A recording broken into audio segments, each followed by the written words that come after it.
Hello everyone, welcome back to my new vlog. So my name is Kuldeep Yadav. I'm a B.Pharma student in MGIB. तो सबसे पहले हम नहा धो के हो गए अच्छे से तैयार, अपनी वॉच को लगाया, अपनी टाई को सही किया और मेरा टाइम हो गया था कॉलेज जाने का। वैसे तो मेरा कॉलेज 9 बजे का, पर आज मैं लेट हो गया था।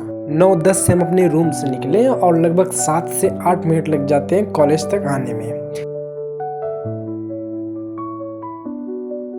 वैसे आज धूप काफ़ी अच्छी हुई थी, क्योंकि जब नहा के रूम से निकलो और बाहर धूप लगे तो वो और अच्छा लगता है। और साथ ही साथ मुझे लगता है कि मुझे आज पीछे बैठना पड़ेगा, तो मुझे जिसका डर था वही हुआ। मुझे पीछे बैठना पड़ा और पहली क्लास थी फार्मास्यूटिकल एनालिसिस की।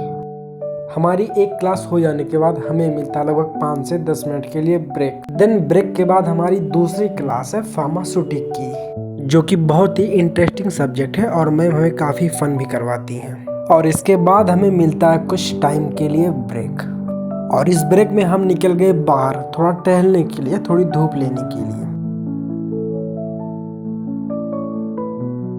इसके बाद मैं आ गया अपने कॉलेज की लाइब्रेरी में, जहाँ पे बहुत सारी बुक रखी हुई हैं। आप अपने अकॉर्डिंग यहाँ पे कोई भी बुक लेके पढ़ सकते हो। और आज मैंने पढ़ा एनाटॉमी एंड फिजियोलॉजी की बुक। और आपको ये जान के हैरानी होगी कि इस लाइब्रेरी में एक बहुत ही एक्सपेंसिव बुक रखी गई है, जिसकी कीमत लगभग 50,000 रुपए तक की है। तो ये रही ये बुक, जिसका नाम है इंडियन फार्माकोपिया। ये 2018 में पब्लिश हुई थी। इसके 4 वॉल्यूम थे और इसकी प्राइस आपको मैं अभी दिखाता हूँ जो बुक पे लिखी है, और आप गूगल करेंगे तो भी ये समथिंग उतने की ही दिखाएगी। तो ये रही टोटल 50,000 रुपए। अब आपके मन में ये आएगा कि इतनी महंगी बुक में आखिर लिखा क्या है। इंडिया में जितनी भी दवाइयाँ यूज होती हैं, उसके फार्मूले, उसके प्रोसेस और भी बहुत सारी चीज़ें इस बुक में लिखी गई है। शायद इसीलिए इतनी एक्सपेंसिव है। लाइब्रेरी से आने के बाद हम लोग का टाइम हो गया लंच का। तो हमारे कॉलेज में लंच ऐसे होता है, जस्ट लाइक एक अनार 100 बीमार।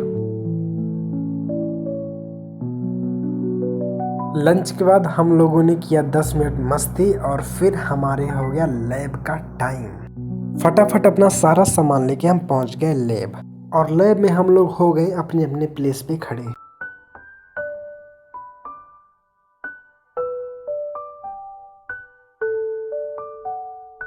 तो आज हमारे HAP की लैब, जिसमें हम ये सीखेंगे कि बॉडी का टेम्परेचर कैसे नापा जाता है, कैसे पता चलता है कि हमें बुखार है और कैसे पता चलता है कि हमें बुखार नहीं है। तो वहाँ पे सबसे पहले हमने लिया मर्करी थर्मामीटर।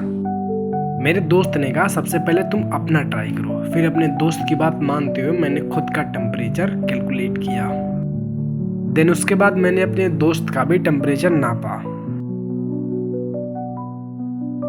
उसका कैलकुलेट करने के बाद फिर मैंने अपना दोबारा कैलकुलेट किया, और फिर जिसका भी जितना टेम्परेचर था मैंने अपनी फाइल में उसे नोट डाउन किया।